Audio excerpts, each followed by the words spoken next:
Hi, everybody. Good afternoon. Tom Leahy and Candace Suarez with Hi. OptimaMed. Welcome to OptimaMed Live. Great to be here with you all again. You know, it's springtime, Mhm. and coming up very soon is the end of school.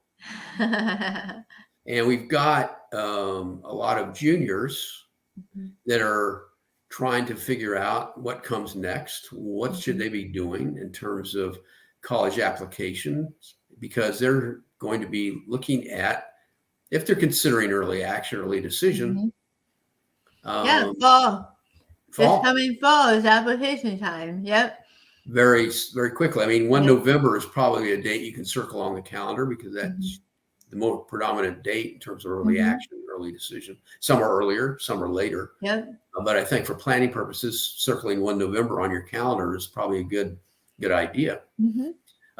There's a lot involved, obviously, but we get a lot of questions and concerns about testing, SAT, ACT. Mhm. Should I test? Should I not Right. test? I'm only Because going. there's still a lot of schools that are test optional, right? There's schools that are test Right. optional, but there's a lot of schools that still want the Yep. the test Yeah. information. And it's confusing to figure Yep. out what test optional even means, right? Right. A lot of Exactly. people think that they're going to be penalized by not sending your SATs.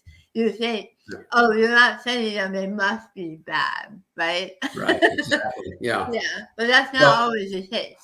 yeah, and two, there's a lot of, we get this. I'm only going to apply to test optional schools because Mhm. I don't test well, Right. that sort of thing, which I think is cutting your nose off to spite your face, Mhm. so to speak, because it's really not how you should be choosing a school Right. to attend, is whether they're test option or not. You should be Mhm. choosing a school based upon it's a good fit for you Right. personally, culturally, environmentally, academically, all those Mhm. things that should be applied when to looking at schools when you're creating your list. Mhm. So having said that, then I think that the prudent approach to testing is give up that Saturday morning Yep, and take take it, it. because you don't want to end Yeah. up come fall, and you all of a sudden realize that two of the schools on your list Mhm. of best fit schools want your test scores. Yeah. Well, and you want to give yourself a cushion, right? You want to take it, and there's some June dates for taking it. Right. June of your junior year.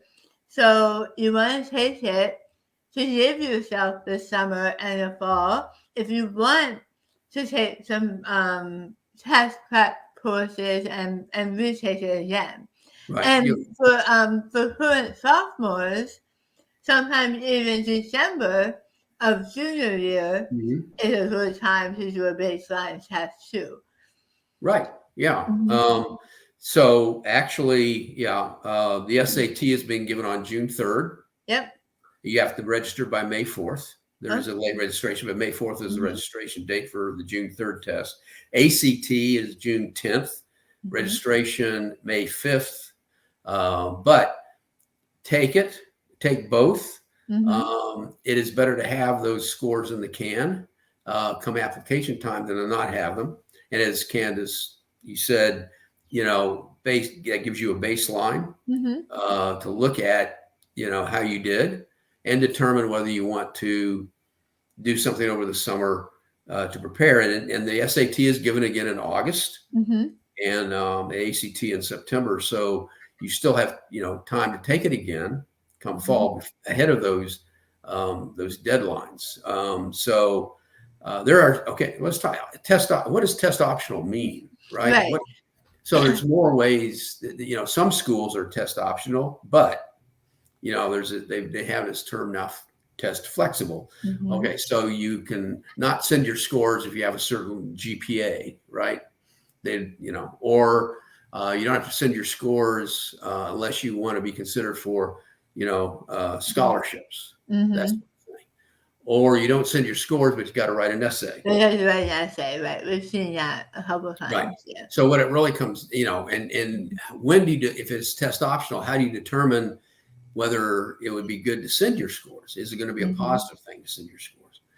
So it really becomes a school specific situation. So when you get your list of schools together, you need to look at and do the research and see exactly what their testing policy is and how it may impact your application. And that information is available on the website. So that is something you need to keep in mind. It's not just, test optional, I'm not going to send. And then, how do you determine whether you want to be, is it a positive thing to send your scores? Well, we can help with that. We look at, the 50% top performance group for that school.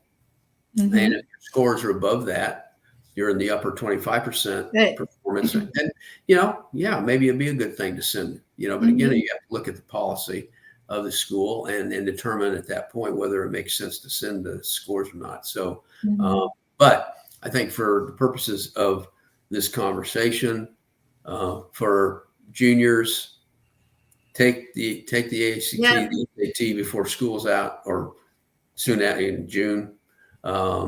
If your school is out before that, but take it. And then, look at the potential of taking it again in August, September for the ACT, so that you have that information if necessary, rather than being behind the 8 ball. Yeah. Very good. And if you have any questions, if you want to talk about this further, you can certainly reach out to us. You can get us, contact us through the website, OptumMedCenter.com. You can call the office directly, 804-417-4807. You can message us through Facebook. Yes, be happy to continue this conversation more specifically for you and your situation. Right. So with that, I think we'll let everybody get back to their day and wish everybody a great weekend. Y'all take care. Bye.